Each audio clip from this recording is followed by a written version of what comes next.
Quand on a commencé à travailler sur le marketing du jeu, on s'est dit, bah oui, il faut faire des démos, et on va en parler aux boutiques, mais on sentait bien qu'il y avait quelque chose à faire, tellement l'univers de Oniric était porteur. Et puis il y a le comptable qui est venu chez nous et qui nous a dit, les gars, et si on l'envoyait dans l'espace, ce jeu?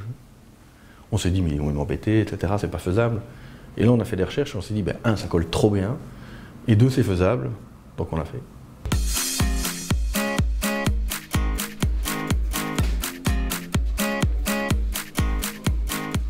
Alors, les grandes étapes de la journée, ça a été, pour commencer, grimper sur le toit du bâtiment.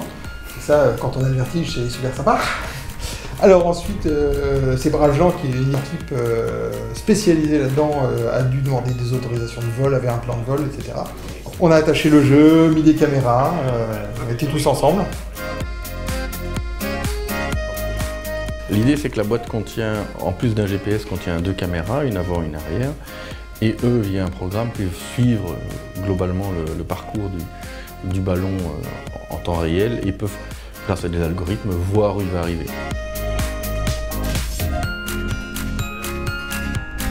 On a gonflé un immense ballon qui faisait 2 mètres de diamètre sur le toit, gonflé à l'hélium, et puis on a regardé s'envoler.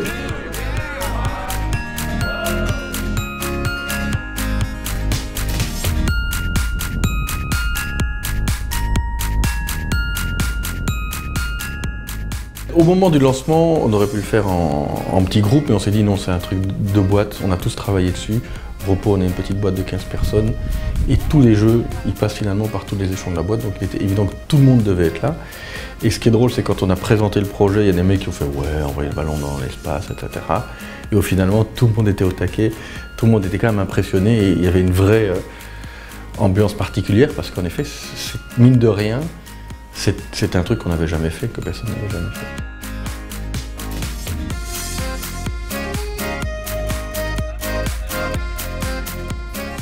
Comme on était en 3 voitures, on était tous connectés sur WhatsApp et on s'envoyait des messages, etc. On avait la position du jeu, on avait la vitesse d'ascension, on avait la vitesse de descente, etc. Il y avait vraiment une émulsion, il y avait une excitation qui était palpable et c'était génial en fait. L'équipe envoyait aussi des informations scientifiques. Donc on avait la vitesse de progression, on avait l'altitude, on avait les paliers. C'est-à-dire que le ballon explose dans la stratosphère, c'est-à-dire entre 25 et 30 km, etc. Donc on a tous appris, à l'insu de notre plein gré, des éléments de physique et d'astrophysique. En fait, ils savent plus ou moins quand le ballon va redescendre, mais ils doivent attendre le moment où le ballon va exploser. Parce que c'est à partir de ce moment-là qu'ils vont connaître l'endroit où ça va à peu près retomber. Et donc on s'est retrouvés tous ensemble à dire, bon, le ballon retombe ouais, dans 1h30. Bon, bah, on était toute l'équipe ensemble, on est tous partis en voiture, on va se faire un petit McDo, on est tous faim, il était temps. Et donc on est tous dans la file du McDo, on a tous fait une commande gigantesque, parce qu'on est une vingtaine de personnes. Et là tout d'un coup, ils reçoivent un signal GPS ou je sais pas quoi, dire « Ah putain, le ballon vient d'exploser, il se pose dans 20 minutes à tel endroit !» Et donc on est tous partis en courant, enfin voilà, pour essayer d'aller rattraper notre ballon. On était en bagnole, on le suivait, etc. C'était un moment assez émouvant parce que c'était tellement particulier et tellement hors norme d'envoyer ça dans l'espace. Mais... Ce qui était rigolo, c'est surtout quand on cherchait tous le nez en l'air, où était ce parachute? Ça retombe quand même avec un parachute, ça tombe pas directement comme ça. Et jusqu'à un moment, quelqu'un dit « Ah, il est là !»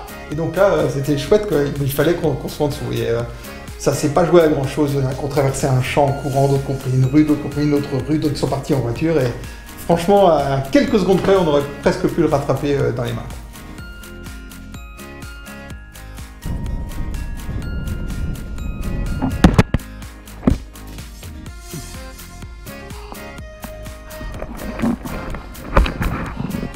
Ce qui est assez hallucinant, c'est que en fait, la boîte n'a pas changé.